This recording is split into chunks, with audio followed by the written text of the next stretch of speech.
일반적으로 감옥의 이미지는 흉악한 사람들에 둘러싸인 자유가 없는 어두운 공간입니다.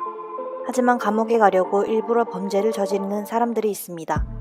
그들은 도대체 왜 그토록 감옥에 가고 싶었던 걸까요?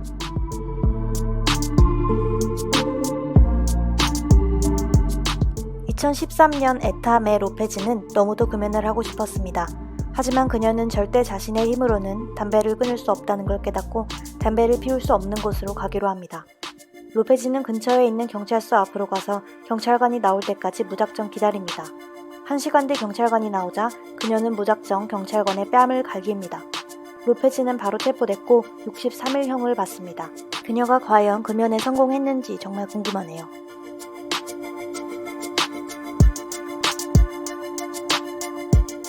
(73살의) 월터는 인생의 대부분을 감옥에서 보냈습니다.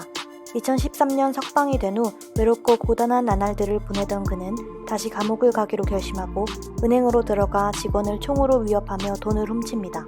그의 신원이 파악되고 호텔 주차장에서 그를 체포하러 온 경찰을 마주쳤을 때 그는 기쁨을 감추지 않았다고 합니다. 그리고 경찰관에게 "난 집에 가고 싶을 뿐이야" 라고 말합니다.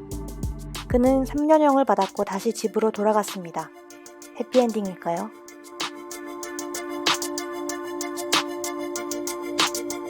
(19살의) 자펫 잉글랜드는 2017년 그의 아버지가 구치소에 구금되자 매우 괴로워합니다. 그리고 가족들에게 아빠를 따라 감옥에 가고 싶다고 말합니다. 자펫의 아빠가 경찰기를 타고 감옥으로 옮겨지는 그날, 그는 작은 칼을 들고 공항으로 갑니다. 그의 아빠를 태운 경찰차가 보이자 그는 돌을 집어 경찰차에 던집니다. 경찰 2명이 차에서 내려 자펫을 체포하려고 다가가자 그는 칼을 꺼내 한 명의 경찰관을 찌르고 다른 한 명의 경찰관의 얼굴에 침을 뱉습니다. 그 후 그는 5개월형을 받고 감옥에 수감됐고 그의 아빠는 자펫이 수감된 지 한 달 만에 출소했으며 교도소에 있는 동안 그들 부자는 한 번도 서로를 보지 못했다고 합니다.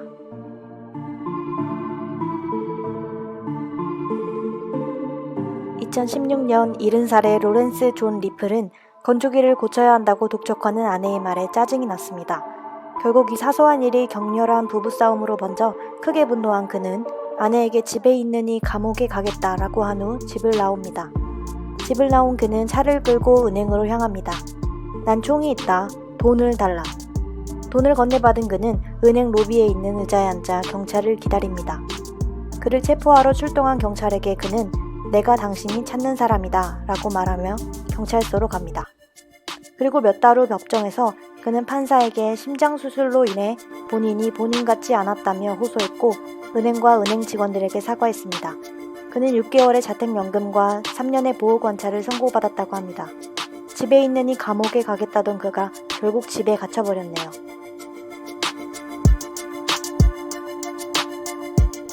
조엘 존스는 구직 사이트에 사무실 청소원 구인 글을 올립니다.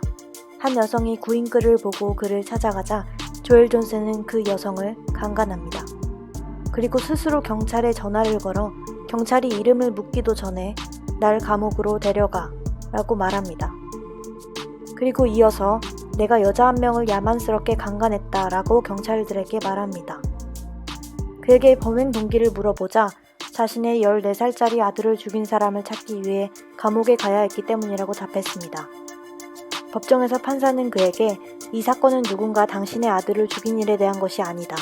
그보단 당신이 다른 누군가의 자식에게 어떤 짓을 했는가에 대한 것이다" 라고 말하며 25년형을 선고했습니다. 대부분의 사람들에겐 가장 피하고 싶고 피해야 하는 장소이지만 또 누군가에겐 집이 되고 집보다 편한 장소가 될 수 있는 곳.